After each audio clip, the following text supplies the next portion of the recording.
അഖിലേ, എന്താണ് അപസ്മാരം? തലച്ചോറിലെ ചില ന്യൂറോണുകളുടെ അസാമാന്യ ഉത്തേജന ധാര കാരണം ഉണ്ടാകുന്ന ഒരു രോഗമാണ് അപസ്മാരം. മസ്തിഷ്കത്തിൽ നിന്ന് പുറപ്പെടുന്ന വൈദ്യുത തരംഗങ്ങളുടെ താളം തെറ്റുന്നതാണ് ഇതിന് കാരണം. സ്ത്രീകളിലും കുട്ടികളിലുമാണ് ഈ രോഗം സാധാരണ കണ്ടുവരുന്നത്. അലീന, എന്താണ് അപസ്മാരത്തിൻ്റെ ലക്ഷണങ്ങൾ?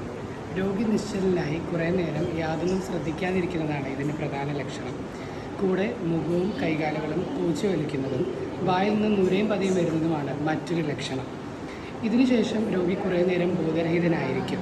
ആ സമയത്ത് രോഗിയെ ഉണർത്തിയിട്ടില്ലെങ്കിൽ കൂടുതൽ അപകടങ്ങൾ ഉണ്ടാകാനുള്ള സാധ്യതയുണ്ട്.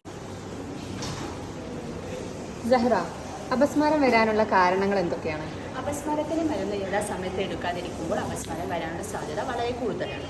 അതുപോലെ ഭക്ഷണം യഥാസമയത്ത് എടുക്കാതിരിക്കുക, ഉറക്കില്ലായ്മ, ശരീര തളർച്ച, സമ്മർദ്ദം, മിന്നിമറിയുന്ന വെളിച്ചം ഇവ കാരണവും അപസ്മാരം വരാവുന്നതാണ്.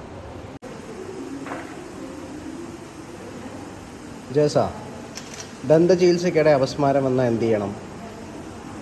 ദന്തോപകരണങ്ങളെല്ലാം പേഷ്യൻ്റെ വായിൽ നിന്ന് മാറ്റിവെക്കുക. പിന്നെ അപകട സാധ്യത ഉണ്ടാകുന്ന ദന്തോപകരണങ്ങളൊക്കെ മാറ്റിവെക്കുക. അത് കൂടുതൽ അപകടത്തിന് കാരണമാണ്. പേഷ്യൻ്റ് ഡെൻ്റൽ ചെയറിൽ ഇരിക്കുകയാണെങ്കിൽ പേഷ്യൻറ്റിനെ ഡെൻ്റൽ ചെയറിൽ തന്നെ മലർത്തി കിടത്തുക. നിലത്ത് കിടത്തിയിട്ട് പേഷ്യൻറ്റിൻ്റെ തലയുടെ പുറകിൽ ഒരു പില്ലോ വെച്ച് സപ്പോർട്ട് ചെയ്ത് കൊടുക്കാവുന്നതാണ്. ഡെൻ്റൽ ട്രീറ്റ്മെൻറ്റ് തുടങ്ങിയ സമയത്താണെങ്കിൽ രോഗിയുടെ വായിലുള്ള വസ്തുക്കൾ വിഴുങ്ങാതിരിക്കുവാൻ വേണ്ടി തല ഒരു ഭാഗത്ത് ചരിച്ച് കിടത്തേണ്ടതാണ്. അപസ്മാരം 5 മിനിറ്റിൽ കൂടുതലോ റിപ്പീറ്റായി വരുന്ന വേളയിൽ എമർജൻസി സർവീസുമായി ബന്ധപ്പെടേണ്ടതാണ്.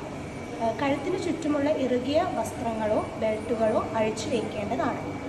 ആവശ്യമെങ്കിൽ ഓക്സിജൻ നൽകുക. അപസ്മാരം 5 മിനിറ്റിൽ കൂടുതലാണെങ്കിൽ ഡൈസിപ്പാം 0.2 to 0.5 mg/kg ഇൻട്രാമസ്കുലർലി ഓർ ഇൻട്രാവീനസ്ലി കൊടുക്കേണ്ടതാണ്. എമർജൻസി സർവീസ് 5 മിനിറ്റിനുള്ളിൽ എത്തിയിട്ടില്ലെങ്കിൽ നമ്മൾ 2 ml ഡെക്സ്ട്രോസ് സൊല്യൂഷൻ പേഷ്യന് കൊടുക്കണം. അപസ്മാരത്തിന് ശേഷം പേഷ്യനെ റിക്കവറി പൊസിഷനിൽ ഇരുത്തുക. പേഷ്യൻ്റെ കോൺഷ്യസ് ലെവൽ ചെക്ക് ചെയ്യുക. അന്ന് മറ്റൊരു ട്രീറ്റ്മെൻറ്റും ചെയ്യരുത്. പിന്നെ ഫുൾ റിക്കവറിക്ക് ശേഷം മാത്രം പേഷ്യനെ പറഞ്ഞു വിടുക.